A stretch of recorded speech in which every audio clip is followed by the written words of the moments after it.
ሲህን በተመለከተ ምን ብሎ እንደሚነግረን ከማየታችን በፊት ግን አንዳንድ የታሪክ ክስተቶችን እንወቅ እስኪ እንተዋወቃቸው። አንደኛ የኦቶማን ኢምፓየር የወደቀው በኢትዮጵያ ላይ ጥፋት ካደረሰ በኋላ ነው።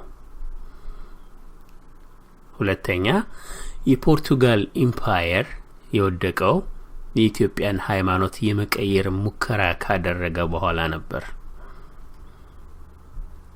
ሶስተኛ የጣሊያን ገናና ዘመን ጣሊያን ኃያል የነበረበት ዘመን የወደቀው ጣሊያን ኢትዮጵያን ከወረረ በኋላ ነበር። አራተኛ የእንግሊዝ ኢምፓየር በእንግሊዝ ኢምፓየር ፀሐይ አትጠልቅም እያሉ እንግሊዞች ራሳቸውን በጣም ከፍ ያደርጉ ነበር። የእንግሊዝ ኢምፓየር የወደቀችው ከፈረንሳይ ጋር በመተባበር በደባ ጣሊያን ቅኝ እንዲገዛት ኢትዮጵያን አሳልፋ ከሰጠች በኋላ ነው። ኢትዮጵያ እንዴት ነበረች ብለን የኢትዮጵያ መልክዓ ምድርና ህዝቦቿ ቀደም ሲል ምን ይመስሉ ነበር ብለን እንመልከት። በታሪክ ኢትዮጵያ መልክዓ ምድር ብዙ ቦታዎችን ይጨምር ነበር። ብዙ አሁን ከኢትዮጵያ ውጭ ሆኑ ህዝቦችም ኢትዮጵያውያን ነበሩ። ለምሳሌ ሶማሊያ ኢትዮጵያ አካል ነበረች፣ ኬንያ የኢትዮጵያ አካል ነበረች፣ ጅቡቲ የኢትዮጵያ አካል ነበረች፣ ኤርትራ የኢትዮጵያ አካል ነበረች፣ የመን የኢትዮጵያ አካል ነበረች፣ ሱዳን የኢትዮጵያ አካል ነበረች። አሁን ግን ኢትዮጵያ እያነሰች እየተሸራረፈች ህዝቦቿም እየተበታተኑ መጡ። ማን አሳነሳት? ማን ሸራረፋት? ህዝቦቿንስ ማን በተናቸው? እንግዲህ ኢትዮጵያ የተሸራረፈችውና ያነሰችው በነ ፈረንሳይ፣ በነ እንግሊዝ፣ በነ ጣሊያን። From the African origin of civilization, myth or reality, this statement. But you have to understand that there was activity across there, battles between Arabs and other Semitic people who were in that Arabian peninsula and our people in Meru, Aksum, in the Ethiopian heartland there.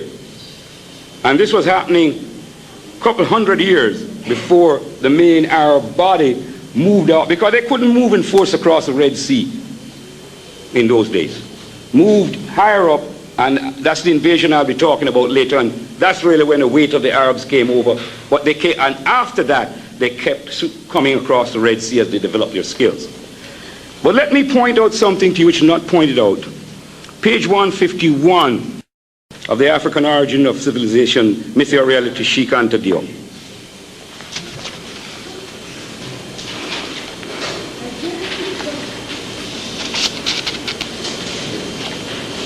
And I'll go to the previous paragraph.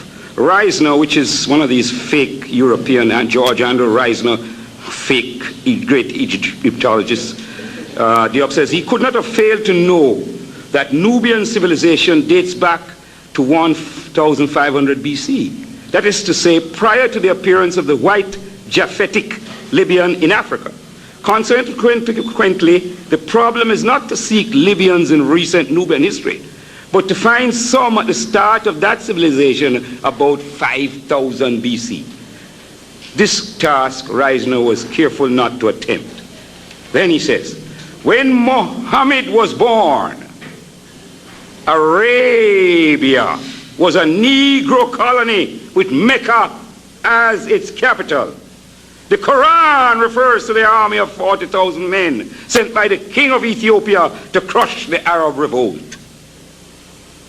One corps of that army consisted of warriors mounted on elephants. Heard that before? The Romans know that, don't they?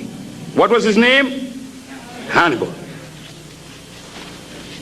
De la Fosse himself is obliged to record that suzerainty of Ethiopia over Arabia. You can receive.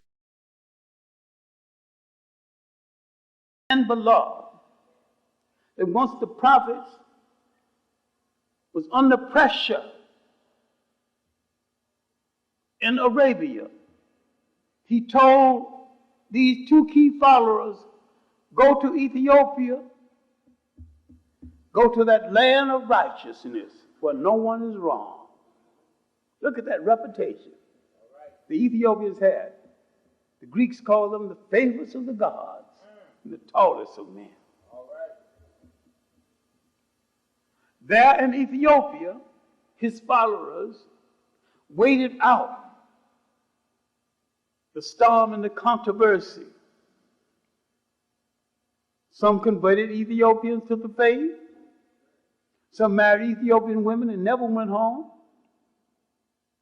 And if you see some of the Ethiopian women, you can understand that. On his deathbed, the prophet was supposed to say, Islam will never forsake Ethiopia when Ethiopia is in distress. No nation in Africa has suffered more at the hands of Islam than Ethiopia.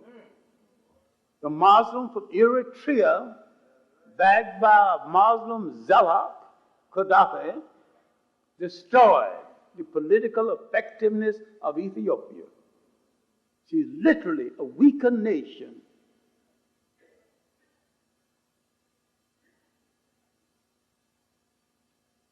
At what point in our history are we going to understand that powerful people cannot afford to train you in the technique you need? Because if they train you, you take their power away from them. Because they've got power they took from you.